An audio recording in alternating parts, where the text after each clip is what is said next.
Party के नेता Digvijay Singh ji Osama जी कह करके संबोधित कर रहे थे एक आतंकवादी को, अंतर्राष्ट्रीय आतंकवादी को। राहुल गांधी बार बार जब विदेश जाते हैं तो भारत को नीचा दिखाने का काम करते। तो इसलिए अगर हमारे आदरणीय अध्यक्ष दिलीप जायसवाल जी ने कहा है तो बिल्कुल सच कहा है, वैल्यूएबल बातें कही हैं, इसमें कहीं कोई दो राय नहीं है। जिस प्रकार का कांग्रेस पार्टी के नेताओं का ट्रैक रहा है, जिस प्रकार का बयान रहा है और जिस प्रकार से उन लोग लगातार भारत के संवैधानिक व्यवस्था पे सवाल खड़ा करते रहे हैं, चाहे वो सेना हो, ईडी हो, सीबीआई हो, यहाँ तक कि न्यायालय पर भी, और सर्वोच्च न्यायालय के न्यायाधीश को भी सड़क का गुंडा किन लोगों ने कहा था। बिहार भाजपा के प्रदेश अध्यक्ष दिलीप जायसवाल का एक विवादित बयान आ गया है। उन्होंने नेहरू परिवार पर हमला बोलते हुए कहा है कि लोग नमक हराम है, ऐसे लोगों को देश से बाहर निकाल देना चाहिए। अब इस पर प्रतिक्रिया के लिए हमारे साथ जो हैं वो दानिश इकबाल जी हैं, प्रवक्ता हैं, इनसे जानते हैं। दानिश जी, ऐसे बयानों को आप कैसे देखते हैं? ये विवादित नहीं बल्कि सर्वाधित बयान है। जिस प्रकार से कांग्रेस पार्टी के जो लोग हैं, उनके नेता हैं, चाहे वो राहुल गांधी हो, सोनिया गांधी हो, एक लंबी फहरिस्त है। जिस प्रकार से उन्होंने देश के खिलाफ, देश की सेना के खिलाफ और आतंकप्रस्त देशों के समर्थन में लगातार वो खड़े हुए हैं। अनेकों ऐसा बयान है।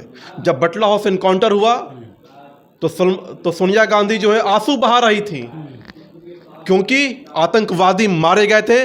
ये बात खुद कांग्रेस पार्टी के नेता सलमान खुर्शीद ने कही थी। कांग्रेस पार्टी के नेता दिग्विजय सिंह जी ओसामा जी कह करके संबोधित कर रहे थे एक आतंकवादी को, अंतर्राष्ट्रीय आतंकवादी को। राहुल गांधी बार बार जब विदेश जाते हैं तो भारत को नीचा दिखाने का काम करते हैं। लगातार वो चाइना के संगठनों के माध्यम से राजीव गांधी फाउंडेशन में पैसा लेते आ रहे थे वो लोग। तो इसलिए अगर हमारे आदरणीय अध्यक्ष दिलीप जायसवाल जी ने कहा है तो बिल्कुल सच कहा है, वैल्यूएबल बातें कही हैं, इसमें कहीं कोई दो राय नहीं है। जिस प्रकार का कांग्रेस पार्टी के नेताओं का ट्रैक रहा है, जिस प्रकार का बयान रहा है और जिस प्रकार से उन लोग लगातार भारत के संवैधानिक व्यवस्था पे सवाल खड़ा करते रहे हैं, चाहे वो सेना हो, ईडी हो, सीबीआई हो, यहाँ तक कि न्यायालय पर भी, और सर्वोच्च न्यायालय के न्यायाधीश को भी सड़क का गुंडा किन लोगों ने कहा था।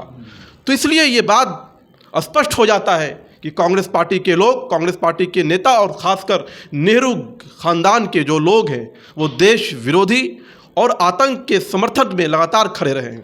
भाजपा के नेताओं के द्वारा भी कुछ सवाल खड़े हो जाते हैं, लगता है कि ये भी देशद्रोही हैं क्या। जैसे कि अभी ऑपरेशन सिंदूर को जो लीड कर रही थी महिला, उनके बारे में आपके विधायक ने कहा कि इन्होंने अपने लोगों को ही सबक सिखा दिया। तो ये सब बात क्या है? उनको क्योंकि वो मुस्लिम थी, मुस्लिम आप भी हैं, तो ऐसे बयानों को आप कैसे देखते हैं?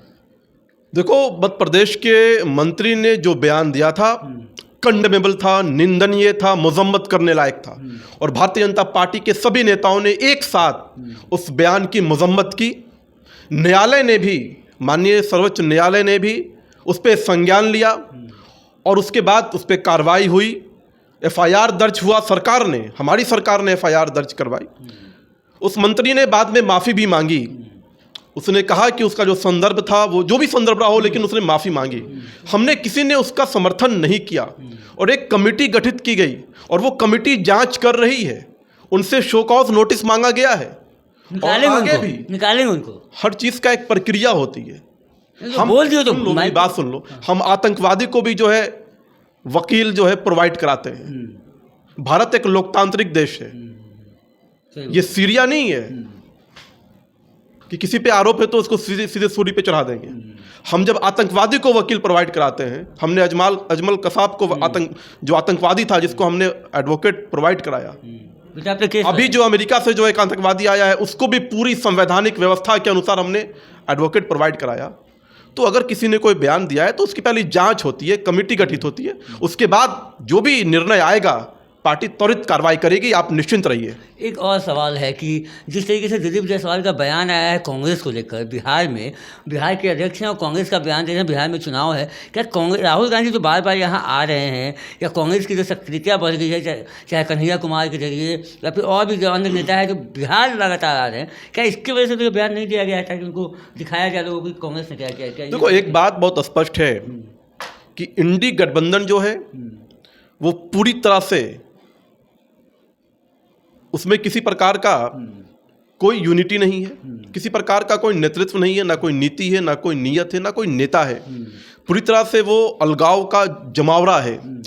सभी दल एक दूसरे के विपरीत चुनाव लड़ रहे हैं, हमने देखा अलग अलग राज्यों में, और सबका एक ही मोटो है, एक ही ऑब्जेक्टिव है कि किसी प्रकार से अगर सत्ता में आ गए तो सत्ता को भोगना और अपनी राजनीतिक वजूद, अपनी राजनीतिक परिवार की जो उनकी वजूद है उसको बचाना।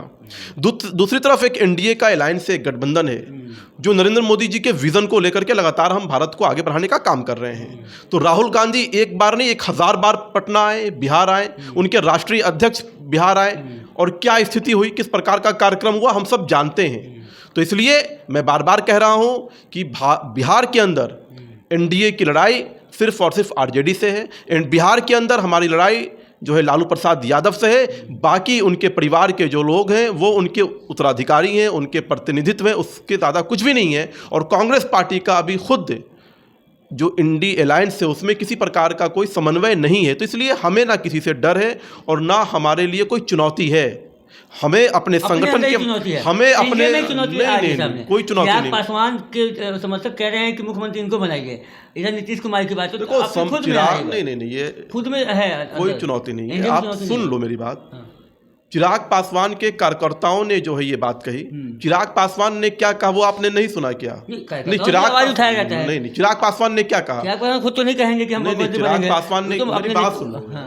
उनके कार्यकर्ताओं की भावना हो सकती है, किसी भी राजनीतिक दल के कार्यकर्ताओं की भावना होती है कि उनके नेता जो है सर्वोच्च पद पर बैठे, लेकिन एक अलायंस से, एक गठबंधन है, ये सर्वसम्मति के साथ जो है निर्णय होता है। और इस सर्वसम्मति के निर्णय में चिराग पासवान जी का भी निर्णय है कि नीतीश कुमार जी के नेतृत्व में चुनाव लड़ना है और आगे नीतीश कुमार जी ही मुख्यमंत्री रहेंगे। कोई चुनौती नहीं है एनडीए में?